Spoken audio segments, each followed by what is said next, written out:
సనాతన ధర్మ పుణ్యం 1% హస్బెండ్కి రాదు, 100% ఆవిడ దగ్గరే ఉంటుంది. స్త్రీ ఏదైనా పాపం చేసిందనుకోండి, ఇది ఒక బంపర్ ఆఫర్ అనమాట, మన శాస్త్రాలు ఇచ్చింది. బాగుందా మీకు? చాలా మంది ఏదైనా మంచి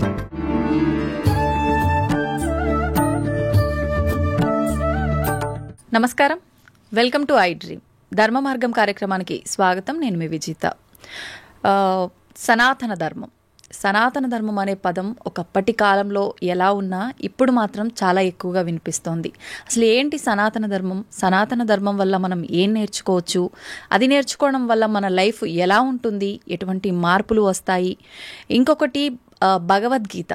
భగవద్గీత అంటే ఎక్కువగా మనం వింటూ ఉంటాం, చనిపోయిన వారి దగ్గర మాత్రమే ఇది ఎక్కువగా ప్లే చేస్తుంటారు అని చెప్పి. నిజంగా భగవద్గీత అంటే ఏంటి? ఇది నిజంగా మరణించిన వారి దగ్గర వినిపించేదా? అసలు ఏంటి దాని ప్రత్యేకత? ఇలాంటి మంచి మంచి విషయాలన్నీ ఇప్పుడు ప్రభుజీతో మాట్లాడి తెలుసుకుందాం. ప్రస్తుతం మనతో పాటు ఉన్నారు. గోవర్ధనికో విలేజ్లోని ఆశ్రమంలో వారి సేవలని అందిస్తూ భగవంతుడి యొక్క ధ్యానంలో నిరంతరం కృషి చేస్తూ, నిరంతరం భగవంతుడి ధ్యానంలో ఉంటూ ఎన్నో ప్రాంతాలలో వారి మాటల ద్వారా, వారి ప్రవచనాల ద్వారా అందరికీ అవగాహన కల్పిస్తూ మన సనాతన ధర్మం యొక్క గొప్పతనాన్ని, విలువలని మనందరికీ తెలియజేస్తూ ఉంటారు. వారే ప్రణవానంద ప్రభుజీ గారు. ఇప్పుడు ప్రభుజీతో మాట్లాడి మరిన్ని విషయాలు తెలుసుకుందాం. మంచి మంచి విషయాలు అడిగి తెలుసుకొని మీ అందరికీ తెలియజేస్తాను. హరే కృష్ణ ప్రభుజీ. నమస్కారం అండి. హరే కృష్ణ ప్రభుజీ. ఈ మధ్య కాలంలో, ఒకప్పటి కాలంలో కన్నా ప్రస్తుతం సనాతన ధర్మం అనే మాట ఎక్కువగా వినిపిస్తోంది. నిజంగా ఈ సనాతన ధర్మ పరిరక్షణ బాధ్యత ఎవరిది ప్రభుజీ? మీది, నాది, అందరిది. ఎవరైతే హిందువులు సనాతన ధర్మానికి చెందినవారు అని అనుకుంటున్నామో, ఎందుకంటే ధర్మో రక్షతి రక్షిత అని అన్నారు. మనం ధర్మాన్ని రక్షిస్తే ఆ ధర్మం మనకి రక్షిస్తుంది అని. ఇప్పుడు మీకు ఒక విషయం చెప్తాను.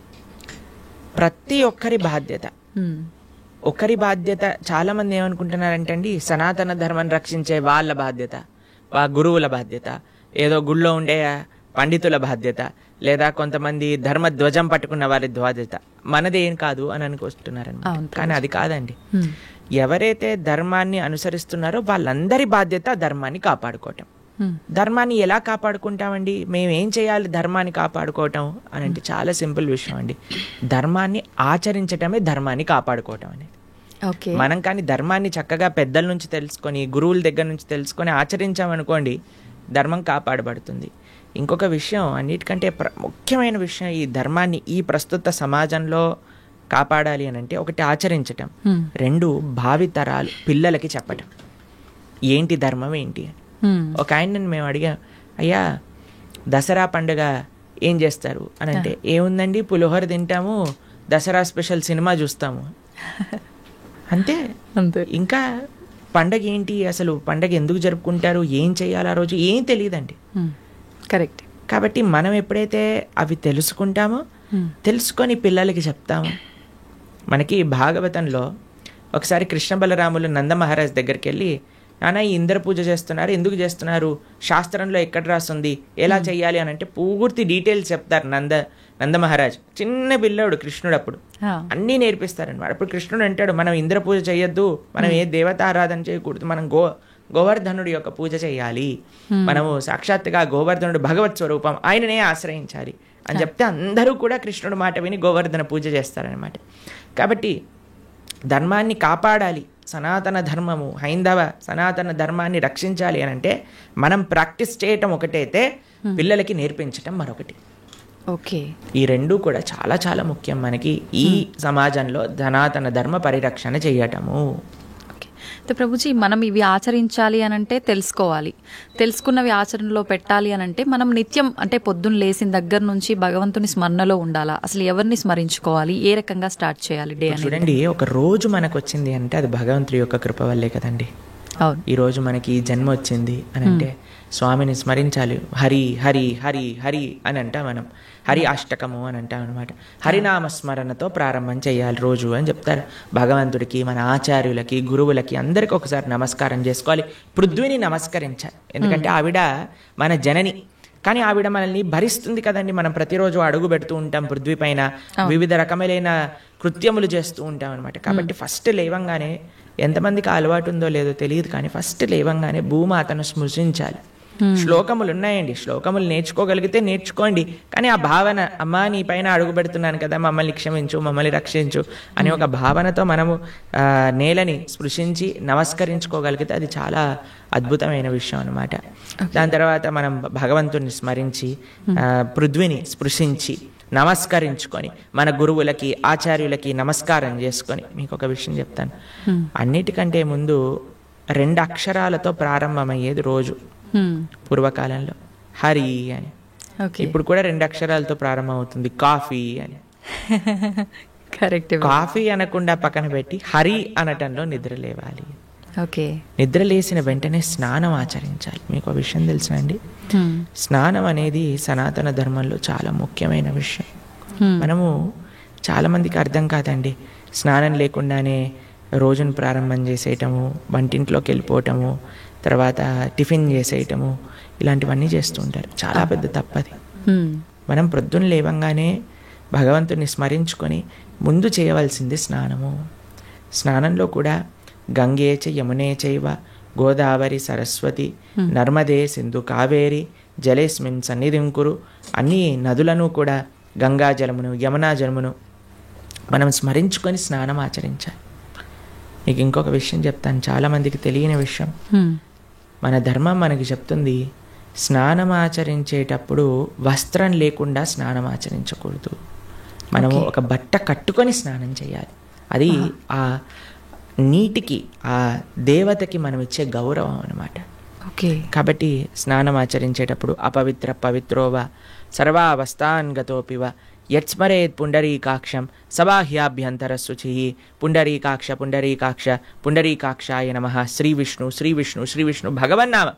ప్రొద్దున లేచినప్పటి నుంచి భగవన్నా, స్నానం ఆచరించేటప్పుడు భగవన్నా, భగవంతుడి ముందుకెళ్ళి భగవన్నా, రోజంతా భగవన్నా. ఎంత మనము భగవంతుడి యొక్క నామంతో మనం కనెక్షన్లో ఉన్నామనుకోండి, అంత మనకి స్పిరిచువల్ ఎనర్జీతో మనం రీఛార్జ్ అయిపోతాం అనమాట. మనకు ఆ స్ట్రెంగ్త్ వస్తుంది. మన రోజులో ఉండే ఆ ఒడిదుడుకులు అన్నీ ఉంటాయి కదండి, వాటన్నిటిని ఎదుర్కొనే ఒక శక్తి మనకి భగవన్నామస్మరణతో వస్తుందన్నమాట. కాబట్టి ప్రొద్దున లేచాక హరినామస్మరణ, దాని తర్వాత చక్కగా మనం చేయవలసినది స్నానం, దాని తర్వాత భగవద్ ఆరాధన. ఇవి చేసేసుకున్నాం అనుకోండి, మనం ప్రొద్దున లేవంగానే ఫోన్కి ఛార్జింగ్ పెట్టేస్తాం కదా, అలా మన శరీరం ఛార్జ్ అయిపోతుంది ఇవి చేసేసుకున్నా. దాని తర్వాత రోజులో ఉండే మన కార్యక్రమాలన్నీ కూడా మనం చేసుకుంటూ ఉండొచ్చు అన్నమాట. ఓకే. అయితే ప్రభుజీ, మనం ఆచరించే స్నానం ఎంతో ఇంపార్టెంట్ అని చెప్పి మీరు చెప్పారు. అది ఆచరించడం ఒక ఎత్తు అయితే సమయం కూడా ఇంపార్టెంట్ అని చెప్పి అంటుంటారు కదా ప్రభుజీ, ఏ టైంలో స్నానం ఆచరించాలి అని చెప్పి, అది ఎలా చూసుకోవాలి? మనము మన శాస్త్రాలు చెప్తున్నాయి, బ్రహ్మ ముహూర్తంలో నిద్ర లేవాలి అని. అంటే సూర్యుడు వచ్చే ముందు. ఓకే. ఇప్పుడు మీకు ఒక విషయం చెప్తాను. మీ ఇంటికి ఒక గెస్ట్ వస్తున్నారు అనుకోండి, సరే ఈరోజు మీకు పండగ రోజు మీరు ఏం చేస్తారు, అరే ఈరోజు పండగ, త్వరగా లేవాలి, త్వరగా లేసుకొని కార్యక్రమాలన్నీ చేసుకొని నైవేద్యాలన్నీ తయారు చేసుకొని మనం త్వరగా ఈ పండుగని ముగించుకోవాలి, అమ్మవారి పూజ చేసుకోవాలని మీరు అనుకుంటారు, అవునా కాదా చెప్పండి? లేదా ఒక గెస్ట్ వస్తున్నారు అనుకోండి, సపోజ్ మీ గురువు గారు రేపు మీ ఇంటికి వస్తున్నారు అన్నారు అనుకోండి, మీ గురువు గారు ఇంటికి వచ్చాక బయట నాక్ చేశాక మీరు లేచి స్నానం చేసి రెడీ అవుతారా? లేదా ఆయన వచ్చే ముందే అన్ని సదుపాయాలన్నీ కూడా సక్రమంగా చేసుకొని పెట్టుకుంటారా చెప్పండి? వచ్చే ముందే చేస్తాం, అంతే కదండి. ఎవరైనా గెస్ట్ వచ్చినా, మన ఇంటి గురువులు వచ్చినా, ఎవరో ఒకళ్ళు అలా చేసుకుంటాం కదా. సూర్య భగవానుడు ప్రత్యక్షంగా మనకి భగవంతుడి యొక్క స్వరూపం మనకి దర్శనమిస్తున్నారు. ఆయన ప్రతిరోజు ఉదయించే ముందే మనం నిద్ర లేవాలి. దాన్ని బ్రహ్మ ముహూర్తము అని అంటారు. సూర్యోదయం కంటే ముందు మనం నిద్రలేచి మన యొక్క స్నానాది కార్యములన్నీ పూర్తి చేసుకొని మనం రెడీగా ఉండాలి సూర్యుడిని స్వాగతించడానికి. మన యొక్క భగవన్నామ స్మరణ చేసుకుంటూ మనం రెడీ అయిపోతాం అనమాట. అందుకే సంధ్యావందనాది కార్యక్రమములు మనం ప్రొద్దున పూట, మధ్యాహ్నం పూట, సాయంకాలం పూట 3 పూటలు చేస్తాం అనమాట. ఆయన ఎవరికి చేస్తున్నాము అని అంటే సూర్యమండలంలో మధ్యలో ఉన్న భగవంతుడికి మనం చేస్తున్నాము. కానీ ఆయన మనకి భగవంతుడిని దర్శింపజేసే ఒక ప్రత్యక్షమైన క్యారియర్. కాబట్టి మనం ఆయన వచ్చే ముందే మనం నిద్ర లేవాలి. ఆయన రాకముందే మన యొక్క నిత్య కృత్యములన్నీ కూడా పూర్తి చేసుకొని మనము ఆధ్యాత్మిక కార్యక్రమంలో నిమగ్నమై ఉండాలి.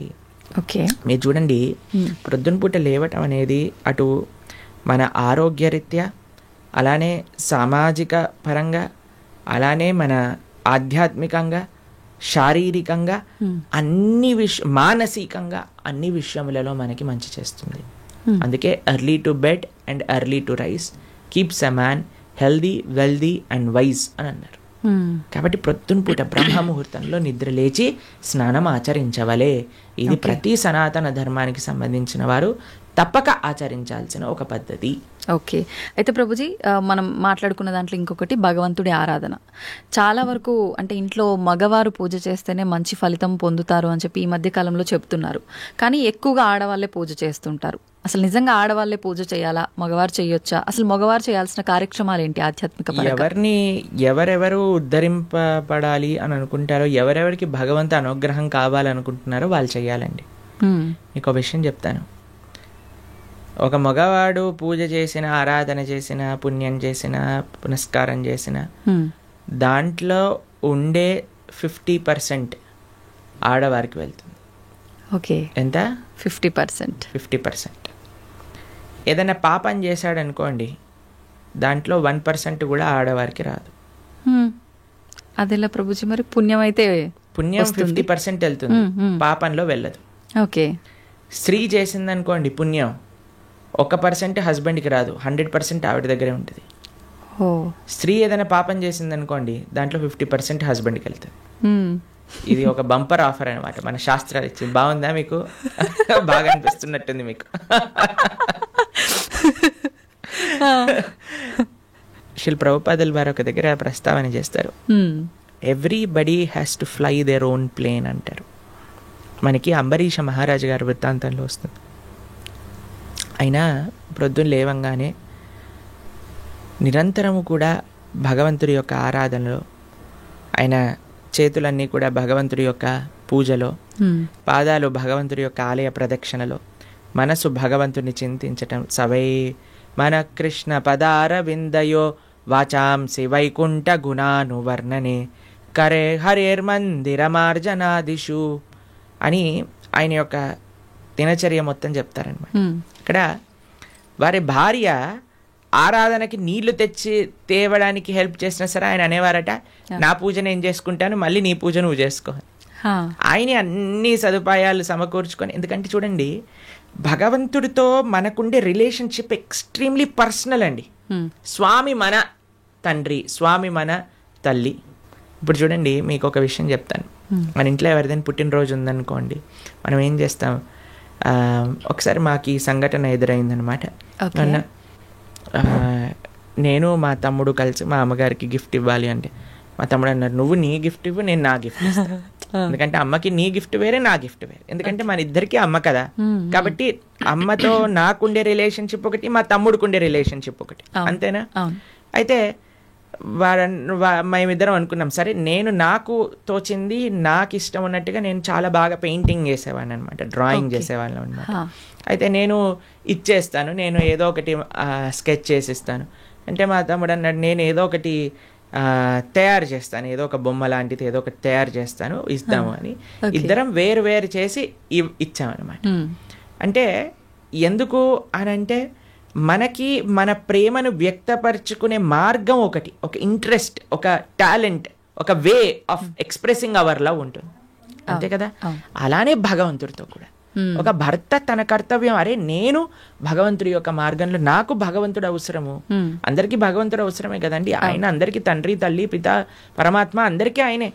కాబట్టి మనం ఎలా ఆలోచించాలి అని అంటే, ఒక హస్బెండ్ తన ఆరాధన తాను చేసుకోవాలి, ఒక వైఫ్ తన ఆరాధనలోకి సంబంధించిన విషయములని సమకూరుస్తుంది, వంట చేసిస్తుంది, పూలమాలలు కట్టిస్తుంది. దాని తర్వాత వారి హస్బెండ్ వెళ్ళిపోయాక వైఫ్ తన ఆరాధన తాను చేసుకుంటుంది, పిల్లలు వచ్చి దండం పెట్టుకుంటారు, ఏదో అమ్మ నాన్నలకి ఇద్దరికి హెల్ప్ చేస్తారు, అందరు కలిసి ఆరాధన ఒకటి ఉంటుంది, ఒక్కొక్కళ్ళు కలిపి ఆరాధన ఉంటుంది అన్నమాట. కాబట్టి ఏదో స్త్రీలు చేస్తే ఇల్లంతా బాగైపోతుంది అనే భ్రమలో నుంచి బయటపడండి, మీకు 1% పుణ్యం రాదు.